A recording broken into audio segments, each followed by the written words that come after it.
नमस्कार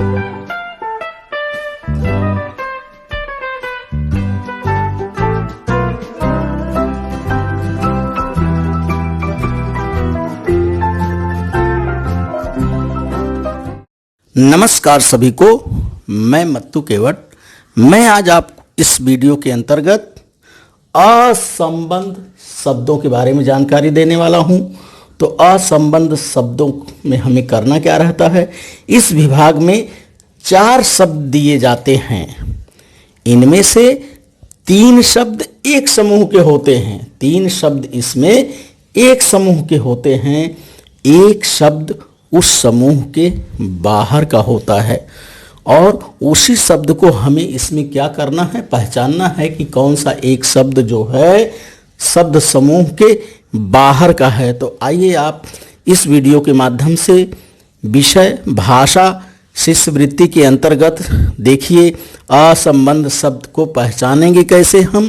तो ये कुछ उदाहरण दिए गए हैं, इन उदाहरणों के माध्यम से हम असंबंध शब्दों को पहचान करेंगे। तो पहला प्रश्न इसमें, इसके पूर्व वाले वीडियो में मैंने आपको 6 प्रश्नों के बारे में जानकारी दिया। अब प्रश्न 7वां देखिए। पहला पर्याय है पृथ्वी, दूसरा है शुक्र, तीसरा है चंद्र और चौथा शब्द है मंगल। पृथ्वी, सूर्य, चंद्र और मंगल में से कोई एक शब्द जो है इस समूह का नहीं है। तो हमें ध्यान से देखना है। पृथ्वी एक ग्रह है, शुक्र एक ग्रह है और मंगल भी एक ग्रह है, परंतु पृथ्वी, चंद्र जो है, चंद्रमा जो है, ये चंद्र जो है ये उपग्रह है। इसलिए इसमें जो है पर्याय क्रमांक 3 जो है ये उत्तर सही है। और उत्तर पर्याय में हम पर्याय क्रमांक 3 के गोले को इस तरह से काले या नीले या पेन से उत्तर पत्रिका में हम इसको इस तरह से रंगते हैं। गोला एकदम सही से रंगा जाना चाहिए। तो हमें इसमें पता चल गया कि पृथ्वी, शुक्र और मंगल ये एक समूह के शब्द हैं। चंद्र जो है यह इस समूह का शब्द नहीं है। इस समूह से चंद्र जो है अलग है। इसलिए इसका उत्तर पर्याय क्रमांक 3 जो है ये सही उत्तर होगा।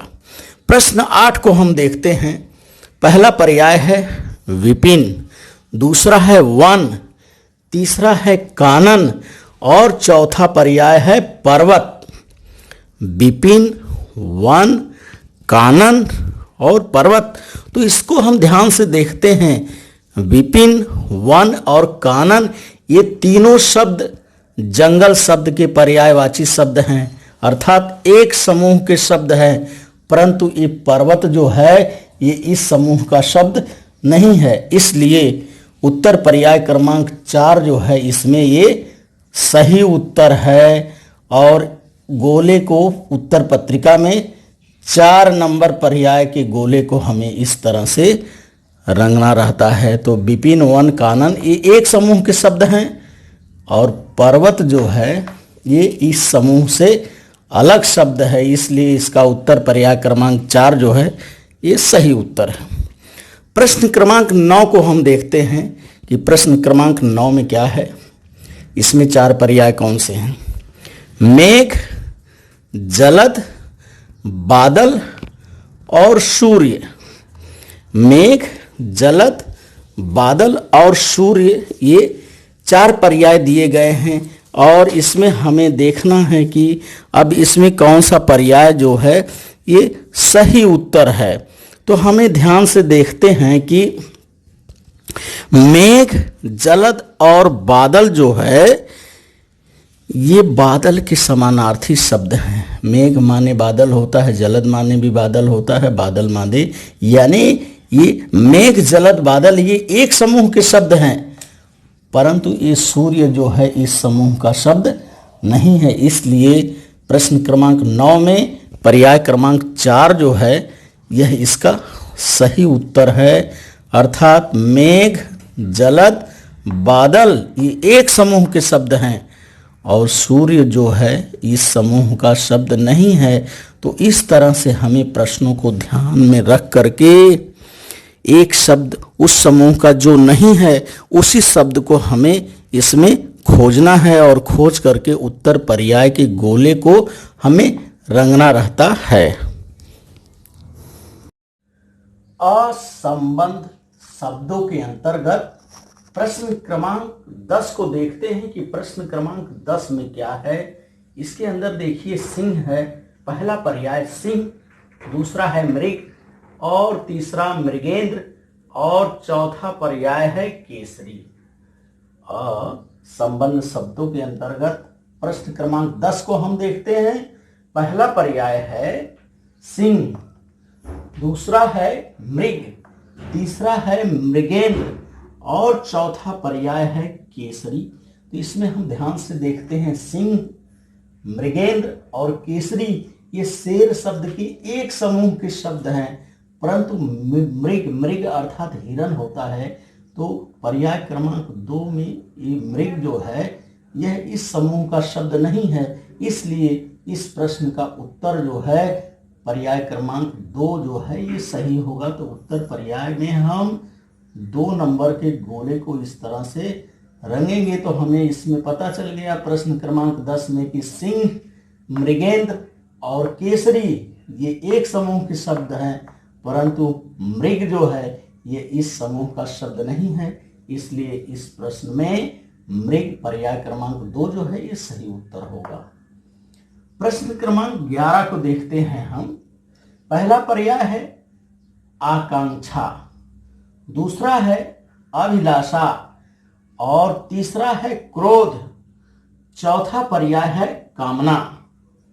आकांक्षा, अभिलाषा, क्रोध और कामना, इन शब्दों को ध्यान से देखने पे हमें पता चलता है कि आकांक्षा, अभिलाषा और कामना ये 3 शब्द एक समूह के हैं, इसका अर्थ इच्छा होता है, परंतु पर्याय क्रमांक 3 पर क्रोध है।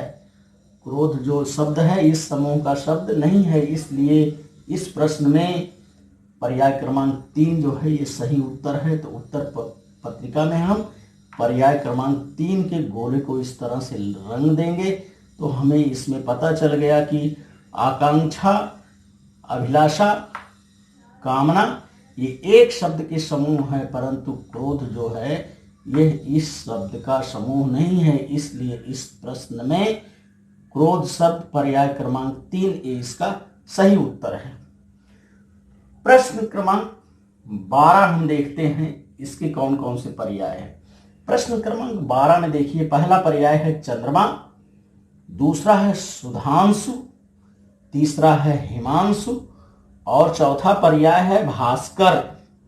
तो ध्यान से देखिए, चंद्रमा, सुधांशु, हिमांशु ये तीनों पर्याय जो हैं ये चंद्रमा के समानार्थी शब्द हैं, परंतु भास्कर पर्याय क्रमांक 4 जो है ये भास्कर अर्थात सूर्य होता है। तो ये पर्याय क्रमांक 4 में सूर्य है और यह इस समूह का शब्द नहीं है, इसलिए इस प्रश्न में पर्याय क्रमांक 4 जो है ये सही उत्तर है। तो उत्तर पत्रिका में हम पर्याय क्रमांक 4 के गोले को इस तरह से रंग देंगे तो हमें इस प्रश्न में पता चल गया कि चंद्रमा, सुधांशु, हिमांशु ये एक समूह के शब्द हैं, परंतु भास्कर जो है वो इस शब्द का समूह नहीं है, इसलिए पर्याय क्रमांक 4 जो है ये इसका सही उत्तर है। तो इस तरह से हमें असंबद्ध शब्दों को पहचान करके उसके उत्तर पर्याय को सही से रंगना है। असंबद्ध शब्दों के अंतर्गत प्रश्न क्रमांक 13 में हम देखते हैं कि कौन कौन से पर्याय हैं। तो देखिए पहला पर्याय है भवन, दूसरा है सदन, तीसरा है निकेतन और चौथा पर्याय है दरी।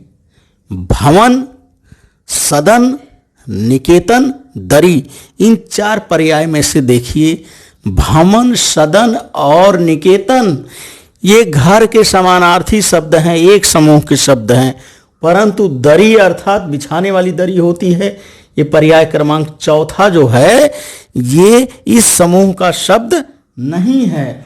अर्थात उत्तर पर्याय में हम 4 नंबर के गोले को रंग देंगे तो हमें इससे पता चल गया कि भवन, सदन और निकेतन ये एक समूह के शब्द हैं, परंतु पर्याय क्रमांक 4 जो है ये दरी है और दरी जो है ये इस समूह का शब्द नहीं है, इसलिए इसमें उत्तर पर्याय क्रमांक 4 जो है ये सही उत्तर है। अब देखिए प्रश्न क्रमांक 14 को हम देखते हैं कि इसमें कौन कौन से पर्याय हैं। पहला पर्याय है देखिए गंगा, दूसरा है सुरसारी, तीसरा है भागीरथी और चौथा पर्याय है हिमालय। तो ध्यान से पर्याय को हमें पढ़ने पे पता चलता है कि गंगा, सुरसारी, भागीरथी ये एक समूह के शब्द हैं, ये एक समूह के शब्द हैं, गंगा नदी के पर्यायवाची समानार्थी शब्द हैं। परंतु हिमालय जो है पर्याय क्रमांक 4 जो है वो हिमालय पर्वत है, इस समूह का शब्द नहीं है। इसलिए इस प्रश्न का उत्तर पर्याय क्रमांक 4 जो है ये सही उत्तर है। तो उत्तर पर्याय क्रमांक 4 के गोले को हम क्या करेंगे, इस तरह से रंग देंगे। तो हमें इसमें पता चल गया कि गंगा, सुरसारी और भागीरथी ये 3 शब्द एक समूह के हैं और हिमालय जो है इस समूह का शब्द नहीं है। इसलिए इस प्रश्न का उत्तर पर्याय क्रमांक 4 जो है हिमालय ये सही उत्तर है। अब प्रश्न क्रमांक 15 को हम देखते हैं, इसमें कौन कौन से पर्याय हैं। देखिए पर्याय क्रमांक 1 तीर है, पर्याय क्रमांक 2 सर है, पर्याय क्रमांक 3 धनुष है और पर्याय क्रमांक 4 जो है बाण है। तो ध्यान से हमें देखने पे पता चलता है तो तीर, सर और बाण ये एक समूह के शब्द हैं। पर्याय तीर शब्द के समानार्थी शब्द हैं सर और बाण, और ये धनुष जो है ये इस समूह का शब्द नहीं है। अर्थात इस प्रश्न में पर्याय क्रमांक 3 जो है धनुष यह अलग शब्द है और तीर, सर और बाण एक समूह के शब्द हैं, धनुष जो है इस समूह का शब्द नहीं है। इसलिए इसका उत्तर पर्याय क्रमांक 3 होगा। तो उत्तर पर्याय में हम पर्याय क्रमांक 3 के गोले को इस तरह से रंग देंगे। तो हमें ध्यान से देखने पे पता चल गया पढ़ने पर कि तीर, सर और बाण एक समूह के शब्द हैं और धनुष जो है इस समूह का शब्द नहीं है। तो इस तरह से हमें प्रश्नों को ध्यान से पढ़ना है, सोचना है, समझना है और इस तरह से हमें असंबद्ध शब्दों को पहचान करके उत्तर पर्याय के गोले को सही से रंगना है। असंबद्ध शब्दों के अंतर्गत प्रश्न क्रमांक 16 हम देखते हैं कि इसमें कौन कौन से पर्याय हैं। तो देखिए पहला पर्याय है स्वर्ण, दूसरा है हेम, तीसरा है कंचन और चौथा पर्याय रजत है। स्वर्ण, हेम, कंचन, रजत। तो इसको ध्यान से हमें देखने पे पता चलता है कि स्वर्ण, हेम और कंचन ये तीनों पर्याय जो हैं ये सोना शब्द के समानार्थी शब्द है और चौथा एक समूह के शब्द हैं ये तीनों। और रजत, रजत अर्थात चांदी होता है, ये इस समूह का शब्द नहीं है। इसलिए इस प्रश्न में पर्याय क्रमांक 4 जो है ये सही उत्तर है। रजत इस समूह का शब्द नहीं है। स्वर्ण, हेम, कंचन ये सोना शब्द के समानार्थी शब्द हैं। तो उत्तर पर्याय में हम पर्याय क्रमांक 4 के गोले को इस तरह से रंग देंगे। तो हमें इसमें पता चल गया कि स्वर्ण, हेम और कंचन ये एक समूह के शब्द हैं जो सोना शब्द के समानार्थी हैं और रजत जो है पर्याय क्रमांक 4 रजत अर्थात चांदी होता है, ये इस समूह का शब्द नहीं है। इसलिए इस प्रश्न में पर्याय क्रमांक 4 जो है इसका सही उत्तर होगा। प्रश्न क्रमांक 17 को हम देखते हैं कि इसमें कौन सा पर्याय सही है। तो पहला पर्याय देखिए गज है, दूसरा हस्ती है और तीसरा बाघ है और चौथा पर्याय मतंग है। तो ध्यान से हमें देखने पे पता चलता है कि गज, हस्ती और मतंग ये हाथी शब्द के समानार्थी शब्द हैं और बाघ जो है इस पर्याय समूह का शब्द नहीं है। गज, हस्ती और मतंग ये एक समूह के शब्द हैं। बाघ जो इस समूह में मेल नहीं खाता है, इसलिए इस प्रश्न में पर्याय क्रमांक 3 जो है ये इसका सही उत्तर है। तो उत्तर पर्याय क्रमांक 3 के गोले को हम उत्तर पत्रिका में काली या नीले बॉल पेन से हम इसको रंगेंगे। गोले को हमें सही से रंगना है। तो हमें इसमें पता चल गया कि गज, हस्ती और मतंग एक शब्द समूह के हैं और बाघ जो है इस शब्द समूह में मेल नहीं खाता है, इसलिए ये असंबद्ध शब्द है। पर्याय क्रमांक 3 इसका सही उत्तर है। प्रश्न क्रमांक 18 को हम देखते हैं कि इसमें कौन सा सही पर्याय सही है। पहला पर्याय है सुमन, दूसरा है सूल, तीसरा है कुसुम और चौथा पर्याय है प्रसून। सुमन, सूल, कुसुम, प्रसून। तो ध्यान से देखने पे पता चलता है कि सुमन, कुसुम और प्रसून ये फूल शब्द के समानार्थी शब्द हैं। और शूल पर्याय क्रमांक 2, शूल अर्थात कांटा होता है। यह शब्द जो है इस समूह का नहीं है, इसलिए इस प्रश्न में पर्याय क्रमांक 2 जो है ये इसका सही उत्तर है। तो उत्तर पर्याय क्रमांक 2 में हम गोले को 2 नंबर के गोले को हम इस तरह से रंग देंगे। तो हमें यहाँ पता चल गया कि सुमन, कुसुम और प्रसून ये एक समूह के शब्द हैं जो फूल शब्द के समानार्थी शब्द हैं। और पर्याय क्रमांक 2 जो है शूल अर्थात कांटा होता है, यह शब्द इस शब्द समूह का नहीं है, इसलिए इस प्रश्न का उत्तर पर्याय क्रमांक 2 सही होगा। तो इस तरह से आप असंबद्ध शब्दों की पर्याय को पहचानिए और उसको लिखिए। और एक शब्द उस समूह के बाहर का होता है, उसे ध्यान से पढ़ करके पहचानिए और असंबद्ध द्वारा दिए गए शब्दों को ध्यान से उसके उत्तर को लिखिए। और मेरे आगे आने वाले वीडियो के लिए आप मेरे इस चैनल को लाइक करें, सब्सक्राइब करें, बेल आइकन को दबाएं। धन्यवाद सभी को।